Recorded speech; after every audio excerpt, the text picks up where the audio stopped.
Today in Health Check, September is Healthy Aging Month. And we all know that as we age, our vision changes and often declines. In fact, 20% of all people age 85 and older experience permanent vision loss. But there are ways to help them. And joining us via Zoom is Michael Wood, an expert in technology for those with low vision and blindness. Thanks for joining us today.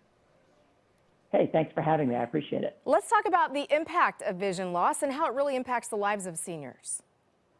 Absolutely. So low vision is any uncorrectable eye condition. And oftentimes, we think of something like glasses or contact lenses. So low vision is actually something that can't be corrected with eyeglasses, contact lenses, surgery. So the impact on seniors is really difficult because, you think of things like reading your mail, maybe looking at a card from your grandchildren, reading books with your grandchildren, reading packages of food, medication. All of those things are things you have to do on a daily basis that are really impacted once your vision starts to decline. And lighting really plays a big role. Tell us why some seniors might want to rethink the lighting in their homes. Oh, goodness. Lighting is major. You think back to when you were a kid and you got yelled at for reading more in a darker room, right? But as we age, we actually need more light to be able to see.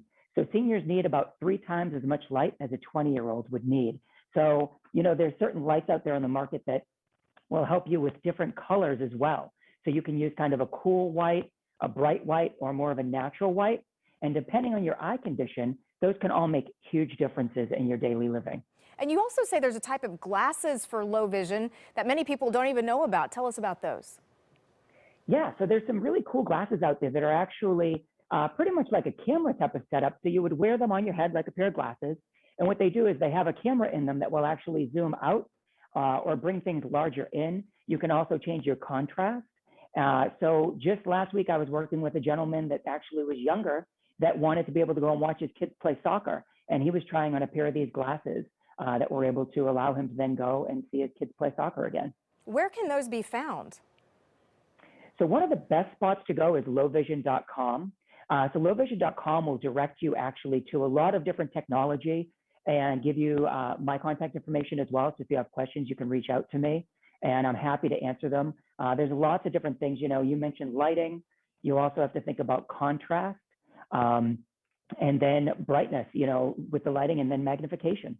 This might have to do with contrast as well. When we're talking about reading that fine print, any new devices that can help with that?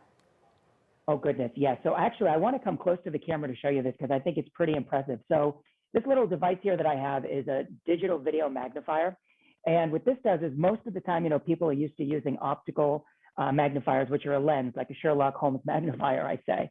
But with this device here, and I'm going to come close to the camera just to show you, I'm looking at very small print on a newspaper, and this is the weather page. And if I want to enlarge that text, I can quickly enlarge that. And then when I do that, I can also change my contrast. And you'll notice how that just kind of pops out a little bit more for you and makes it a little easier to read.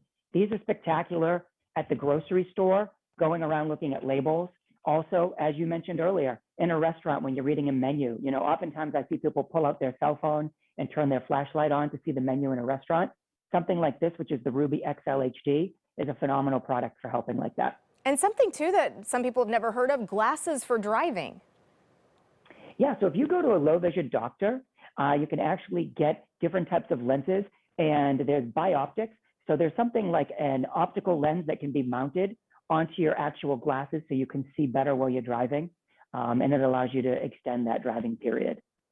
All right, any other tasks or hobbies that require sharp vision? Do you have anything for that? I do. So I brought a couple other things here to show. And one of them is this unit here. It's the Clearview Go. And this is super cool because it's compact. It folds up. You fit it in a little briefcase. But I have a bingo card underneath here. And, you think about things like playing games with your friends. Maybe you want to play cards again or bingo.